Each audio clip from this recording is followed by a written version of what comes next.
বন্ধুরা, শুভ সকাল। এই দেখো, আজকে আমার ছাতে লেট হয়ে গেছে, রান্না করছি। আজ সোমবার তো, ওই জন্য এই দেখো আলুর তরকারি বানাবো টমেটো দিয়ে।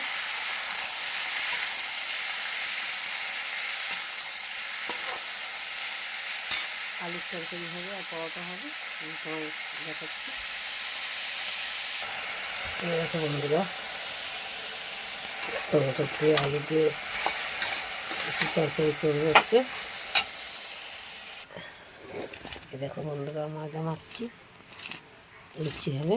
আর সোমবার, তোমরা তো জানোই সোমবারে আমি চালের জিনিস কিছু খাই না, তাই আজ বেলা হয়ে গেল, এখনও রান্নাটা আমার হয়নি পুরো। তরকারি বসেছি, পরে আবার তোমাদের সাথে শেয়ার করবো।